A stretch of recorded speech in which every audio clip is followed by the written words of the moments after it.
حضرت انس بن مالک رضی اللہ تعالیٰ عنہ فرماتے ہیں کہ ملک شام کا ایک شخص حضور کی بارگاہ میں حاضر ہوا اپنے بادشاہ کا کوئی پیغام لے کے۔ غریب آدمی نا ایسے ہی طبعاً ہی تھوڑا سا مایوس ہوتا ہے، ڈر رہا ہوتا ہے، وہ سہما ہوا ہوتا ہے، لیکن حالات کے سہمے ہوئے لوگوں کو بتا دو حالات بدل جاتے ہیں، ایک جیسے نہیں رہتے۔ لیکن یہ بیچارے سہمے، یہ ہر جگہ ڈر رہے ہوتے ہیں، یہ آستانوں پہ بھی ڈر کے پیچھے بیٹھے ہوئے ہوتے ہیں، آستانوں پہ بھی پروٹوکول مل رہا ہوتا ہے جس کی جیب تگڑی ہوتی ہے، تو ڈرتے ہیں یہ لوگ، ان پہ پریشر بڑھا دیا جاتا ہے، کچھ ایسے کام کیے جاتے ہیں جن سے ان کی دلوں پر بوجھ بھی رہتا ہے کہ نہیں نہیں یہاں بات کوئی نہیں کرنی۔ حضرت انس بن مالک رضی اللہ تعالیٰ عنہ فرماتے ہیں جب وہ آیا نا نبی کریم کی بارگاہ میں، وہ کانپنے لگا، کوئی بات بھی نہیں ہوئی، کوئی ایسا مسئلہ بھی نہیں ہوا، لیکن وہ کانپنے لگا اور تھر تھر کانپنے لگا۔ تو اللہ کے رسول صلی اللہ علیہ وسلم نے اسے فرمایا کہ کیوں ڈرتے ہو، کیا بات؟ کہنے لگا میں مدینے کی جو ریاست ہے اس کے سربراہ کے پاس آیا، غریب آدمی ہوں، ڈر لگتا ہے کوئی ایسی بات نہ ہو جائے کہ آپ ناراض ہو جائیں۔ انہوں نے تو دیکھا تھا نا ان لوگوں کو کہ جو جانور کو مالک کی مرضی کے بغیر چھاؤں میں باندھ دیتے تھے تو مار پڑتی تھی، نہ سیانا ہو گیا تو مرضی کرے گا، مجھے ڈر لگ رہا ہے۔ حضرت انس بن مالک کہتے ہیں بات کہاں کی تھی، چلی کہاں گئی؟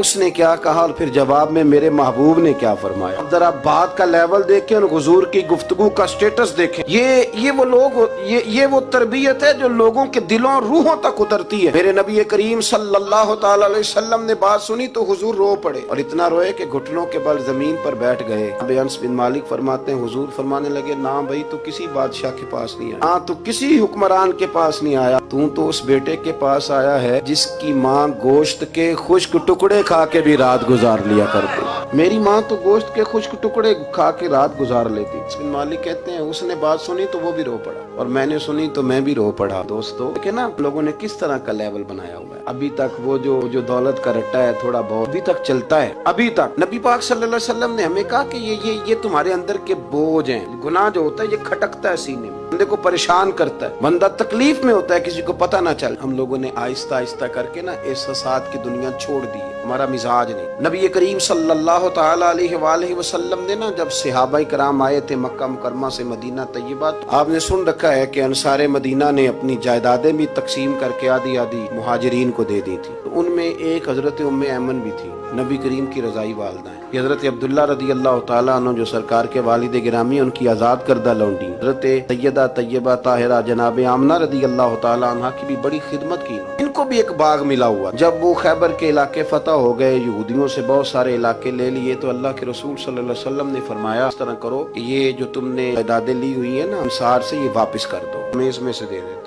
حضور علیہ السلام نے انصار مدینہ سے بھی کہا کہ میں ان کو یہ جائیدادیں دے کے اور تمہاری واپس کرانے لگا ہوں، تو انصار نے تو وہاں بھی بڑا انوکھا جواب دیا، یا رسول اللہ ہماری والے بھی رہنے دے، وہ والے بھی ان کو دے دے، یہ بھی ان کے پاس رہنے دے۔ محبوب نے فرمایا نہیں، میرا فیصلہ یہی ہے۔ حضرت ام ایمن رضی اللہ تعالی عنہا کے حصے میں ایک باغ آیا ہوا تھا، تو محبوب کریم سید عالم صلی اللہ علیہ وسلم نے کہا اما جی آپ کو کوئی اور باغ دے دیتے ہیں، یہ والا باغ واپس کر دیں۔ سادی بی بی تھی، ناز تھا، میں نے حضور کی خدمت کی ہے بچپن میں، ناز تھا، کہنے لگی میں تو نہیں واپس کرتی، یہ ناز ہے، نہ حضور کو کوئی انکار کر سکتا، میں تو نہیں واپس کرتی۔ حضرت عائشہ صدیقہ رضی اللہ تعالی عنہ فرمانے لگی اما جی یہ آپ کیا کہہ رہی ہیں؟ حضور فرمانے لگے عائشہ آپ خاموش ہو جائیں، یہ بڑھاپا ہے، اس کے احساسات ہیں، اس کے جذبات ہیں۔ اب یقین کریں کئی دفعہ بوڑھے بیچارے نا درد سے بات نہیں بتاتے کسی کو، کہتے ہیں کیا کرے، کپڑا اٹھائیں تاکہ پیٹ ننگا ہو جائے، کیسے بات کریں۔ نبی کریم سید عالم علیہ الصلوۃ والسلام اما جی کے قریب گئے، کہا اما جی میرے ساتھ چلو ایک دفعہ باغ دیکھ تو۔ حضور ساتھ لے کے گئے، ایک باغ دکھایا تو کہنے لگی نہیں نہیں میں نے نہیں لینا، میرے والا ٹھیک۔ انہوں نے پھر دوسرا دکھایا، کہنے لگے یہ بھی نہیں مجھے پسند۔ محبوب نے تیسرا دکھایا تو کہنے لگی یہ تو میرے والے باغ سے بھی پیارا ہے، یہ میں لے لوں گی۔ اب وہ مسکرائیں تو حضرت عائشہ کہتی ہے میں نے حضور کی آنکھوں میں آنسو دیکھے، فرمایا الحمدللہ اس کا دل نہ راضی ہو گیا۔ طریقہ ہے عزیز تھوڑے احساسات تو پیدا کریں، تھوڑے اپنے جذبات، کتنی خود غرضی والی زندگی ہے کہ مجھے صرف میرا ہی خیال ہے، اور جو جہاں بیٹھا ہے نا پتہ ہے ہم پریشان زیادہ کیوں ہیں۔ میں مولوی ہوں تو میں سارا دن یہی تقریریں کرتا ہوں، لوگ مولویوں کی عزت نہیں کرتے، لوگ مولویوں کی عزت نہیں کرتے، تو میں کہتا ہوں چھوڑیں یہ رٹا، عزت مانگنے کی کیا ضرورت ہے،